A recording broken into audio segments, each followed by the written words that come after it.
est un lieu où se tissent des liens pour des personnes fragiles qui ont besoin d'un petit coup de main. Nous faisons aussi de la radio. Ça s'appelle Bruit de couloir. À l'automne 2020, le Conseil local de santé mentale de Épinay et Pierrefitte nous a proposé de faire entendre des voix. Collecter Des témoignages. Faire quoi? Faire entendre des voix. Des voix. Choix. Hospitalité, consentement, Orientation, Chômage. santé Ensemble. sexuelle, le quotidien. accompagnement, Des professionnels, des habitantes, Des usagères, des usagers, des gens du coin. des gens de loin. On a des gens qui sont passionnés par ce qu'ils font et c'est très boostant. De tram en tram, Bruit de couloir part enquêter autour de la santé mentale dans la ville. Bonjour, Bruit de couloir, animé par DJ Karim. Voilà, je viens interviewer Julie et Alexandre pour savoir exactement qu'est-ce qu'ils prouvent au niveau de la trame. Leur demander voir est-ce qu'ils aiment, est-ce qu'ils n'aiment pas. Savoir, il y a pas mal de choses à comprendre. épisode 1. Bonjour, Alexandre Vaillant, animateur à la tram. Bonjour, et moi c'est Julie, animatrice à la tram également. Et qu'est-ce que vous en pensez exactement pour les problèmes qu'il y a là, au niveau du virus, du Covid? Comment vous le ressentez pour aujourd'hui et puis pour les autres jours quoi? Ça change pas mal de choses au niveau du travail. La tram, ça a été créé à l'origine parce que on a pu observer, on travaillait dans les SAVS du territoire, dans les groupes d'entraide mutuelle du territoire, les différentes personnes qui travaillent ici. Et on a observé qu'il y avait pas mal de gens sur ce territoire-là, en Seine-Saint-Denis, qui n'avaient pas d'accompagnement, qui n'avaient pas de coup de main, alors soit parce qu'ils n'avaient pas de reconnaissance de handicap psychique, et soit parce que du coup ils en avaient une, mais qu'il n'y avait pas assez de dispositifs ou de services sur le territoire pour les accompagner. Donc l'idée c'était de créer un peu une offre d'accueil, d'accompagnement pour les gens du territoire. Pas seulement les personnes concernées d'ailleurs, ça peut être aussi des amis, des familles, des habitants qui se posent des questions autour de la souffrance psychique. Et donc on a créé ça, la tram, pour essayer d'accueillir et d'accompagner toute une population qui avait rien du tout. Habituellement, on fonctionne avec des permanences l'après-midi. Donc, on a un petit local à Saint-Denis et toute personne peut pousser la porte et venir demander un coup de main, d'accompagnement. Ça peut être un problème autour du logement, autour du travail, de papier ou toute autre chose aussi. Besoin de discuter, faire le point. Et du coup, voilà, on fonctionne habituellement en permanence et aussi en rendez-vous individuel. Et puis, on fait aussi des temps collectifs, notamment avec la radio ou des groupes de réflexion autour de thématiques qu'on choisit ensemble d'aborder, liées avec des questions de santé mentale. Bien sûr, avec le confinement, notre pratique, on a dû s'adapter, et on est en train de s'adapter. Ça s'est déjà fait avec le premier confinement, les mesures de sécurité, et on était obligé de modifier un petit peu le fonctionnement. Je voulais juste savoir un petit truc. Quand vous ouvrez, quand il n'y a pas les adhérents qui sont dans le local, qu'est-ce que vous en pensez, vous, quand vous êtes tout seul entre collègues? Tu veux dire qu'est-ce qu'on se dit en réunion d'équipe entre professionnels? Comment on s'organise? En général, on fait un ordre du jour comme n'importe quelle réunion. Et puis, qu'est-ce qu'il y a à discuter? Par exemple, ce matin, on va bientôt déménager parce que le local était devenu trop petit. Donc, on va déménager à côté du parc de la Légion d'honneur. Donc, on discutait du nouveau local. On discutait des personnes, des difficultés qu'elles peuvent rencontrer. Voilà, donc on fait un ordre du jour avec différents sujets. Et puis on discute de tout ça. Après, ce qu'on en pense, souvent, en fonction du travail qu'on rencontre, ça pose toujours des questions. Par exemple, ne serait-ce que pour organiser cette émission de radio, il faut du temps pour en discuter entre nous, pour savoir comment on s'organise, qui interviewe qui, comment. Et puis, une des grandes nouveautés du fonctionnement, c'est cette question de salariés les participants, c'est-à-dire des gens qui ont eu à un moment donné dans leur vie qui sont passés soit par la psychiatrie ou soit qui ont eu des difficultés justement ou des problèmes de souffrance psychique, comment les faire participer, mais pas seulement bénévolement, mais en gratifiant leur participation. Et ça pose tout un tas de questions, parce que ça pose la question de leur formation, parce que pour pouvoir aider, il faut aussi se former à pouvoir aider. Ça pose la question de comment on organise leur participation. En ce moment, ce qui a émergé ces dernières années, c'est ce qu'on appelle la pair-aidance. Mais la pair-aidance, on peut l'entendre sous deux formes. On peut l'entendre sous une forme bénévole ou sous une forme professionnelle. Pair-aidance, ça veut dire que c'est une personne qui, à un moment dans sa vie, a rencontré des difficultés, a eu des troubles psychiques, a été soignée et veut, à son tour, aider ou contribuer à aider d'autres personnes. Et en ce moment, il y a une professionnalisation de ça, avec des formations. Il y en a une qui existe à Paris 13, à Bobigny, une formation de médiateur en santé pair. Mais ici, vu qu'on voulait qu'un maximum de personnes participent, parce qu'on voit bien que dans les groupes d'entraide mutuelle, il y a une pair-aidance qui existe, mais qui est bénévole, on voulait poser la question justement de cette participation et du lien avec une gratification possible et avec un salariat possible. Et donc là, la grande rencontre, ou ce qui s'est passé récemment, c'est qu'on a vu qu'il y avait une association intermédiaire sur Saint-Denis qui s'appelle Service Perso, qui pouvait faire des petits contrats de travail sur des missions, interviewer, participer à aider à un déménagement, aider à faire du bricolage, en fonction du savoir-faire des personnes. Et on essaye de mettre ça en forme là en ce moment. Une personne qui a le Covid, qu'est-ce que vous en pensez si un jour il y a un adhérent qui vient ici, que vous savez peut-être pas, lui peut-être qu'il sait qu'il est malade, vous allez le voir directement. Et vous n'allez pas savoir peut-être qu'il a le Covid. Et qu'est-ce que vous allez lui dire ? Du coup, c'est un peu pour ça qu'on essaie de... justement, tout à l'heure, on disait qu'on avait changé un peu notre fonctionnement. D'habitude, on fait des groupes. Des fois, on est tout plein dans ce petit local. On peut se retrouver à 20, 30, etc. Et là, on a dû fonctionner différemment parce que non seulement on ne peut pas savoir qui a le Covid, mais surtout, il y a des gens eux-mêmes qui peuvent l'avoir sans le savoir.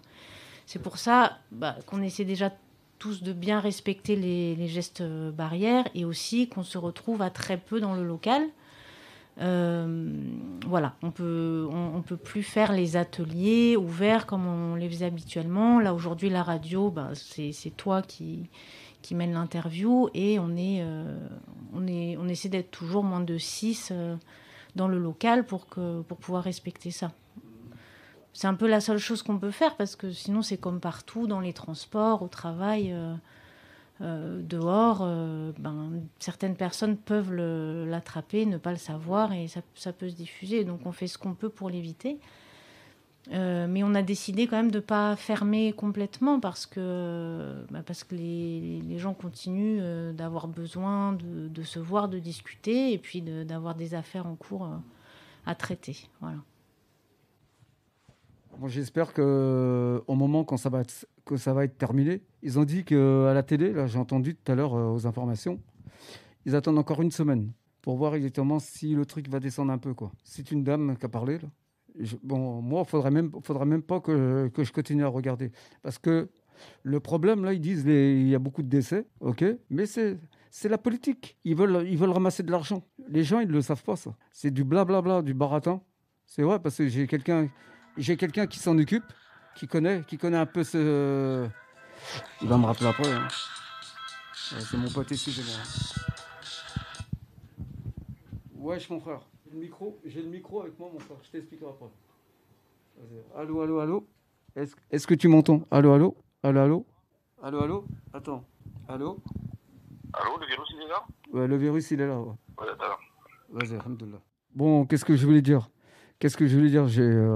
Faudrait chercher. Il faut essayer de rechercher. Il faut trouver comment on appelle ça, un Manitou. Moi, je suis en train de chercher exactement un marabout pour savoir exactement ce que ça veut dire exactement ce microbe. Voir si on peut essayer de l'éteindre. Moi, si je voudrais, avec ma main, l'attraper, l'écraser. Essayer de l'attraper, quoi, pour voir exactement ce que ça peut.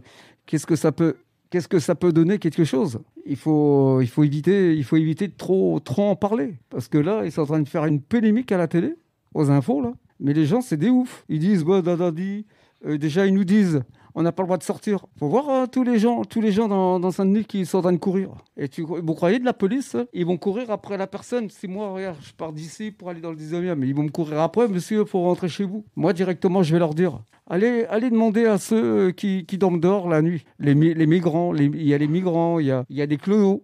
Et qu'est-ce qu'ils vont nous dire à nous pour rentrer chez vous? Moi, j'ai dit, vas-y, cimer. Moi, j'ai dit, moi, je rentre pas chez moi. Moi, je rentre le soir. Moi, du coup, j'avais une question pour toi parce que un des objectifs de la trame, c'est de mettre en lien des lieux. Et toi, tu es quelqu'un qui circule pas mal dans différents lieux puisque tu vas au groupe d'entraide mutuelle de Saint-Denis, tu vas au 110, des fois tu vas à Épinay, il me semble. Tu viens souvent à la trame aussi également.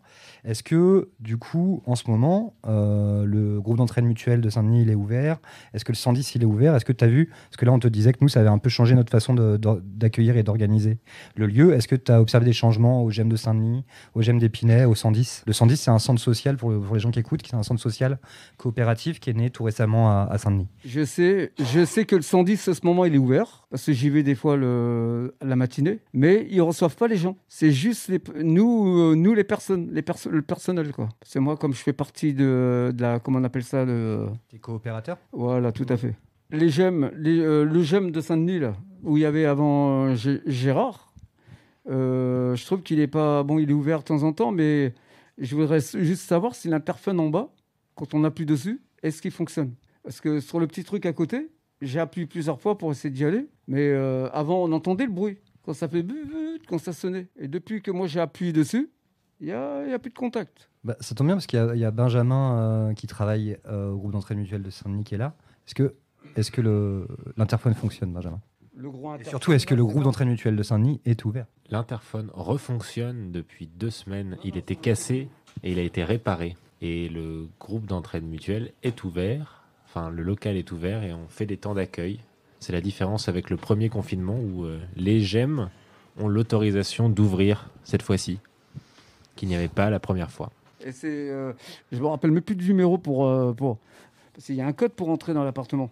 Alors est-ce qu'on le dit à la radio ou Bip bip. Voilà, on l'a dit. Et du coup, voilà, ouais, c'est les temps d'accueil continuent malgré le confinement, dans une limite de personnes et avec des masques.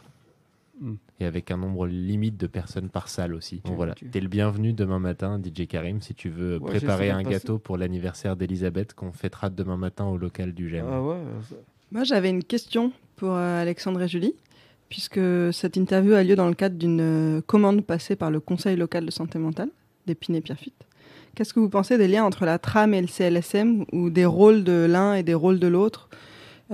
Comment est-ce que soit on travaille, soit on pourrait imaginer le travail entre les différentes missions? Il y a un lien déjà historique, en tout cas pas au niveau du CLSM d'Épinay, mais de celui de Saint-Denis, puisque le CLSM de Saint-Denis a contribué à la réflexion et à la création de la trame à ses débuts, parce que les conseils locaux de santé mentale ont quand même pour mission de rassembler autour de la table et de la réflexion autour des questions de santé mentale des représentants des champs sanitaires, des représentants des champs médico-sociaux et sociaux, des municipalités, et puis aussi des représentants, et ça on pourra en parler aussi, je ne sais pas, peut-être dans une autre interview, de la question de la représentation des usagers, mais en tout cas voilà, Stéphane Young qui était coordinateur du CLSM de Saint-Denis au début faisait partie de l'équipe projet. Place à prendre, ou l'articulation, si tu interroges la question des liens, le Conseil local de santé mentale a vraiment une mission d'organiser les liens entre le sanitaire, le médico-social et le champ social à l'échelle d'une municipalité, et a vocation à mobiliser des services comme la trame, mais aussi les groupes d'entraide mutuelle ou des SAVS du territoire qui appartiennent plutôt au champ social et au champ médico-social, autour des accompagnements. Je sais qu'on a pu participer au niveau d'Épinay, par exemple, à un RESAD. Un RESAD, c'est un réseau d'évaluation des situations de personnes en difficulté, et on avait une personne qu'on accompagnait au niveau de la trame, où on n'avait pas forcément de solution au niveau de la question du travail, au niveau de la question de son logement, au niveau de la question de son accompagnement social, et participer à ce RESAD a permis à cette personne de rencontrer à la fois les personnes du CCAS, les travailleurs du CCAS, des personnes du secteur de psychiatrie d'Épinay, et des personnes de la mission locale qui autour de la question du travail. Et ça aboutit à ce que cette personne rentre dans un chantier d'insertion, à ce que cette personne se mette en lien avec le droit commun, avec le CCAS. Voilà, ça a créé un ensemble de liens et de mise en lien pour cette personne. Donc ces rassemblements-là, par exemple, qui se jouent au niveau des CLSM sont assez intéressants. Et puis au niveau de la trame, qui est quand même un travail de mise en réseau, ça nous a permis de rencontrer tout un tas de personnes, que ce soit au niveau de Saint-Denis ou au niveau d'Épinay, et de faciliter ces mises en lien avec différents acteurs, que ce soit les CCAS, les secteurs de psychiatrie ou des acteurs du médico-social comme un SAVS, un SAPSA ou autre. Du coup, là, pour cette fois-là, c'est nous qui avions sollicité le CLSM parce qu'on était en difficulté autour d'une situation et du coup, on a fait appel à eux puisqu'ils justement, ils ont des structures qui aident à mettre en place comme ça des réunions et qui nous permettent de rencontrer des partenaires qui facilitent en fait ce travail de réseau.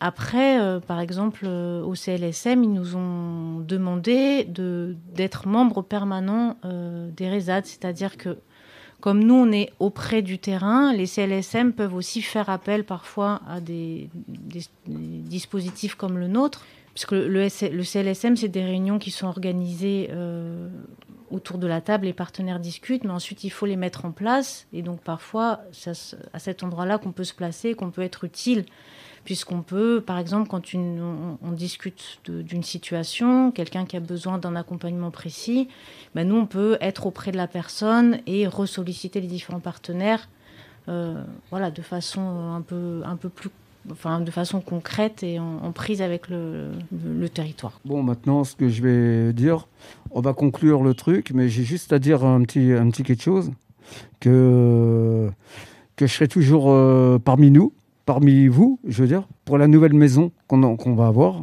à construire, parce qu'on aura, je crois, beaucoup de boulot. Il faudra toujours être là, il faudra qu'on soit tous là pour être solidaires, pour essayer de la monter au mieux, quoi, pour accueillir les adhérents, au niveau des animateurs, des animatrices, et puis dire beaucoup de tout ce qu'on a dans le cœur, quoi. Dire tout ce qu'on pense, et puis surtout, ce que je voulais dire, surtout la petite sortie que j'avais fait d'une époque en Italie. C'est une sortie que j'oublierai jamais.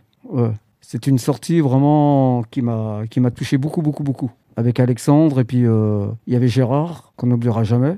Et puis tous les autres qui avaient, non, on était un bon petit groupe. C'était intéressant parce qu'on avait rencontré en Italie pendant ce voyage des structures italiennes qui se sont organisées au niveau de la psychiatrie assez différemment avec la loi Basaglia et la création de structures justement extra-hospitalières.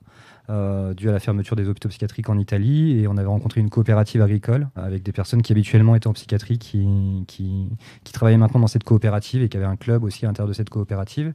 Et puis on a été visiter l'ancien hôpital psychiatrique de Milan, qui est assez énorme et du coup qui s'est transformé en espèce de lieu d'accueil pour les Milanais, où il y a des restaurants, des étudiants qui sont hébergés, des personnes qui étaient en psychiatrie qui continuaient d'être hébergées là-bas, et un mix comme ça entre la cité et l'hôpital qui était assez intéressante.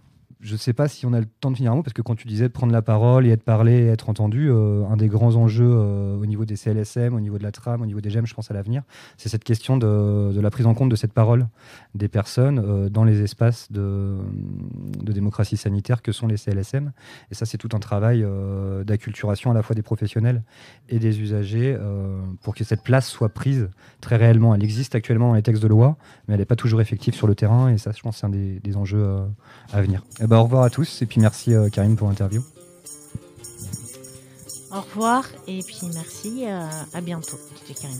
Puis encore merci beaucoup pour Bruit de Couloir, merci pour Julie, merci Alex, puis merci pour tous ceux qui sont parmi nous, et puis à bientôt, quoi. Et puis encore un grand merci pour ce petit interview. Allô, vous entendez ? Allô, vous entendez ? J'interview. J'interviens. Nous écoutons. J'interviewe. Tu parles ? Elle raconte. L'onde de choc. Venez, vous serez bien accueillis. Jusqu'au bout.